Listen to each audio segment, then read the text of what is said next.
Resolvamos este ejemplo. Vamos a obtener gráficamente la resultante de las dos fuerzas indicadas en esta figura. ¿Sí?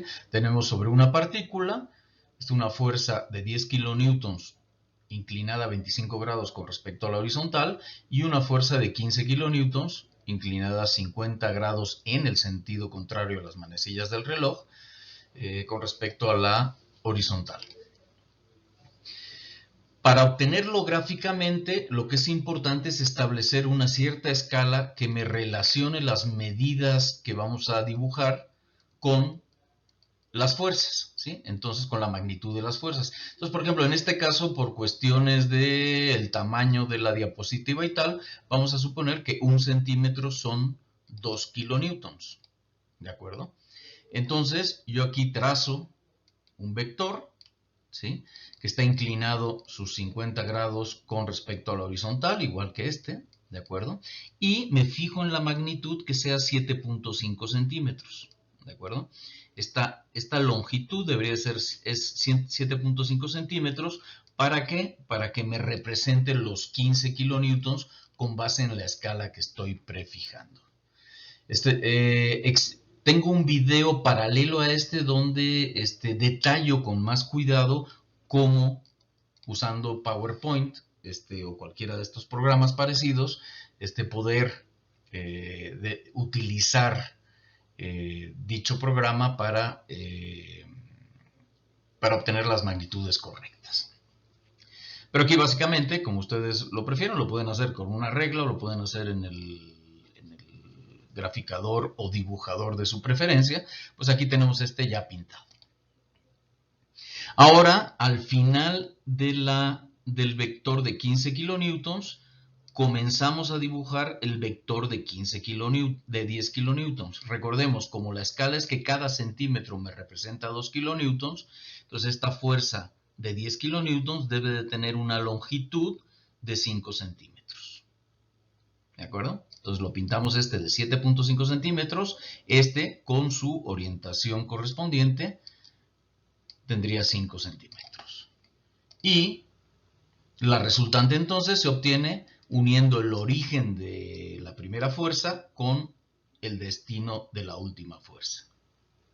Nosotros podríamos haber hecho primero la fuerza de 10 kilonewtons, que nos hubiera dado algo como para acá, y después añadirle la fuerza de 15 kilonewtons y hubiéramos llegado al mismo punto. Bueno, ¿cuánto vale la magnitud de esta resultante? Bueno, si nos fijamos, aquí hay un triángulo, ¿de acuerdo?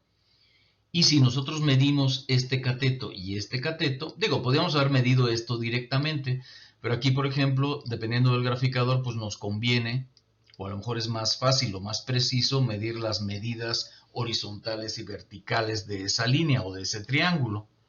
Si nosotros medimos esto, lo que tendríamos es que esto vale 9.35 centímetros, esto 3.63 centímetros, por lo tanto, como la escala es de que cada centímetro vale 2 kilonewtons, esta componente de aquí se correspondería con 18.7 kilonewtons y esta medida de aquí con 7.23 kilonewtons.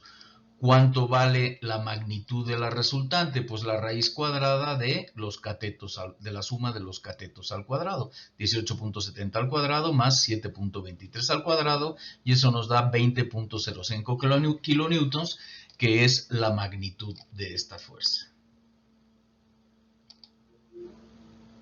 Y finalmente lo que necesitamos es obtener en qué dirección está esta fuerza. Ya tenemos la magnitud, el sentido, y nos falta la dirección, este ángulo teta. Bueno, este ángulo teta es fácil de obtener porque, dado que tenemos estas dimensiones del triángulo, pues teta no sería más que el arco tangente, es decir, la tangente de teta no es más que 7.23 entre 18.70, o 3.63 centímetros entre 9.35 centímetros. Entonces, teta es el arco tangente de 3.63 entre 9.35, que son 21.22 grados.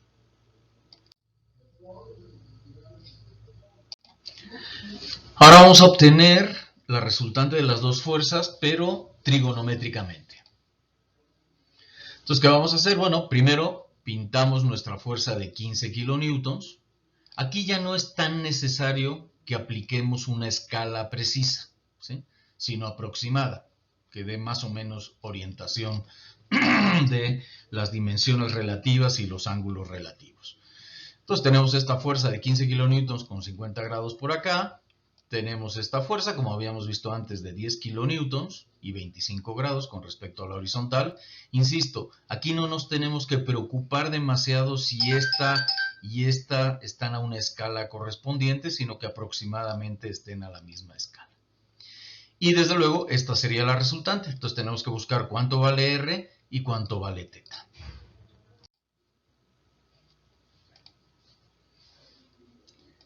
Aquí enseguida nos damos cuenta, el método trigonométrico recordarán sus clases de geometría y trigonometría, pues cada caso es diferente y hay que ir viendo cómo vamos sacando la información que necesitamos para caracterizar todos los valores que se requieran.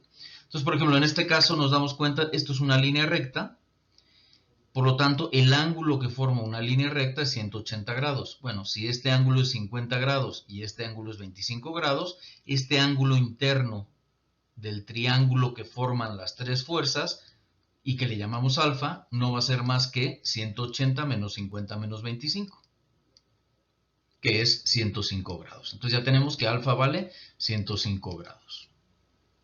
Si aplicamos la ley de los cosenos, tenemos que esta dimensión que es R al cuadrado es igual a la suma de los cuadrados de los otros lados, que conocemos, son 15 y 10 kilonewtons, menos 2 veces el producto de dichos lados por el coseno del ángulo opuesto a R, que es alfa y que acabamos de calcular, que es 105 grados.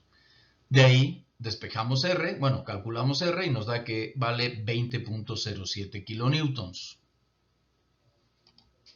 Si ahora utilizamos la ley de los senos, pues podemos darnos cuenta que 20.07, que es el valor de R, dividido entre el seno de alfa, que es 105 alfa, ¿de acuerdo? Entonces 20.07 kilonewtons entre el seno de 105 debe de ser igual a 10 kilonewtons entre el seno de beta. ¿Sí? Noten que para calcular este ángulo teta, pues lo que primero vamos a necesitar es saber cuánto vale este beta, para saber entonces qué inclinación tiene R con respecto a 15, y 15 sabemos cuánto está inclinado con respecto a la horizontal, y de ahí obtendremos teta. Entonces, sacamos beta de esta expresión y nos da 28.78 grados. Y como les comentaba, teta no va a ser más que 50 grados, que es el ángulo que forma el vector de 15 kilonewtons con la horizontal, sería este ángulo, 50 grados, menos beta, que acabamos de calcular, que es 28.78, y esto nos da 21.22 grados, y siempre es bueno en el cálculo del valor de teta, indicar cuál es el giro, digamos, con respecto a la horizontal, cuál es la orientación de este ángulo teta 21.22, ¿sí? Vean, de la horizontal, para obtener esta dirección, tenemos que girar en el sentido de las manecillas, o contrario a las manecillas del reloj, un valor teta que es 21.22. Y ahora vamos a resolver el problema, pero por componentes. Entonces vamos a sacar las componentes de cada uno de estos vectores. Aquí tenemos el vector de 15 kilonewtons con 50 grados. Esas serían su componente horizontal y su componente vertical. Estamos suponiendo que el eje X va hacia la derecha y el eje Y va hacia arriba. La magnitud de este vector es 15 kilonewtons multiplicado por el seno de 50. La magnitud de este vector es 15 kilonewtons por el coseno de 50.